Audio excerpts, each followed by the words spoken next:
He deliberately depleted my prepaid phone balance, so I depleted his childhood collection for next to nothing. I went to middle school in the early 2000s, right before smartphones really took off. I got my first phone right before starting 6th grade. It was a slide phone with a pay-as-you-go plan that cost 10 cents per minute for calls, and the same for each text message sent or received. Worse yet, sending or receiving photos cost 25 cents each. It was very expensive, and my parents only gave me $100 a year for this. If I exceeded the amount, I had to cover the rest with my limited birthday and Christmas money. Fortunately, most of my friends were good about helping me preserve the balance. They would call, and I'd let the call drop but immediately call back on a landline so it wouldn't count as a call. They'd email me or message me on Skype for most things. Everything was good until Derek joined the group in 7th grade. At first, we thought he was funny, but we quickly got fed up with him. He was very unpleasant and exhibited many antisocial behaviors. He started drama within the friend group and caused issues between us and other kids outside of the group. He was manipulative and always played the victim when others rightfully called him out. He knew how to charm parents, so getting rid of him was easier said than done. He was the one friend who didn't respect my phone situation. He very frequently texted me dumb memes, even though I told him multiple times to just email or Skype them instead.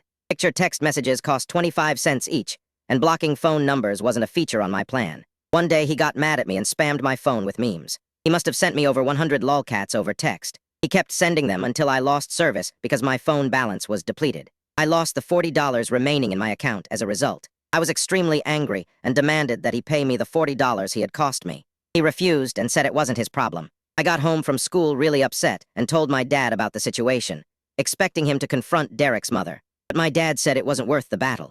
I even asked about small claims court, but he said not all battles are worth fighting and the effort wasn't worth $40. Instead, he took me to the carrier store and loaded $50 onto the phone. The carrier changed my phone number and managed to block Derek's number. They initially said blocking numbers wasn't possible with this plan, but my dad insisted and wouldn't leave until they did it. I was extremely paranoid about my phone number being leaked and other kids spamming it. Fortunately, my parents got iPhones that summer and got me one too. The new family plan had unlimited texting. Nonetheless, I was still mad at the $40 Derek essentially stole from me out of malice. Fortunately, not long after, there was a big blowout between Derek and the rest of the friend group. We permanently kicked him out at the end of the school year. He was an outcast in 8th grade. Nobody tolerated his behavior anymore. He changed schools the following year, and we never heard from him again. Fast forward to a few years ago, I was back home for a few months between graduating college and starting a new job across the country. I went out to some garage sales one Saturday morning and ended up at Derek's house. I recognized his mother, but I don't think she recognized me. Glasses and a beard go a long way. I noticed some Pokemon napkins for sale, and when I picked them up, Derek's mom said her son had been obsessed with Pokemon his whole life. She was tired of Pokemon stuff occupying her home for so many years. I said the napkins were for my younger cousin, who is really into Pokemon, and asked if she had any more Pokemon stuff.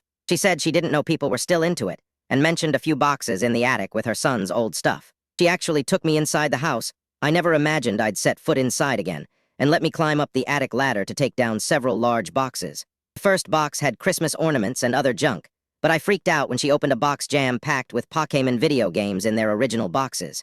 I kept my cool on the outside, but inside I was thrilled. The whole reason I agreed to go inside was because I was holding out hope for this exact scenario. See, I knew Derek was obsessed with Pokemon. Our friend group liked Pokemon back in the day, even when other kids thought it wasn't cool. But Derek was on a whole different level. He bragged about his collection all the time and had every main series game in the original box, always, mint condition, as he would say. I went to his house once, and he yelled at me for touching one of the games nobody was allowed except him. He had many older Nintendo games in excellent condition, but Pokemon was his favorite. He had a couple of incidents with his mom damaging or throwing away his things not out of malice, but ignorance, as she didn't think the games or collectibles had value. Fast forward to the present day, I thought about this when I asked his mother if she had any other Pokemon stuff. She ended up bringing out the motherlode. We opened all the boxes she had me bring down. Inside were the beloved collection of Pokemon games, all very well preserved. Several Nintendo consoles, hundreds of games, and 24 binders full of Pokemon cards. There was also a box of many Lego sets with the original boxes, including many old Star Wars sets. When I saw Jango Fett, I knew I struck gold. I told her I liked old Legos too, and asked how much for the 5 boxes of games, cards, and Lego sets. She thought for a second and said $100 a box, or $400 for all 5. I told her I would take it all and immediately went to get cash at an ATM. I loaded the 5 boxes into my dad's truck and drove home. I knew there was potentially tens of thousands of dollars worth of goods here. This was the score of a lifetime, and I finally felt vindicated for the $40 Derek had taken from me all those years ago. I ended up giving all the stuff to my uncle, who's a hobbyist eBay reseller.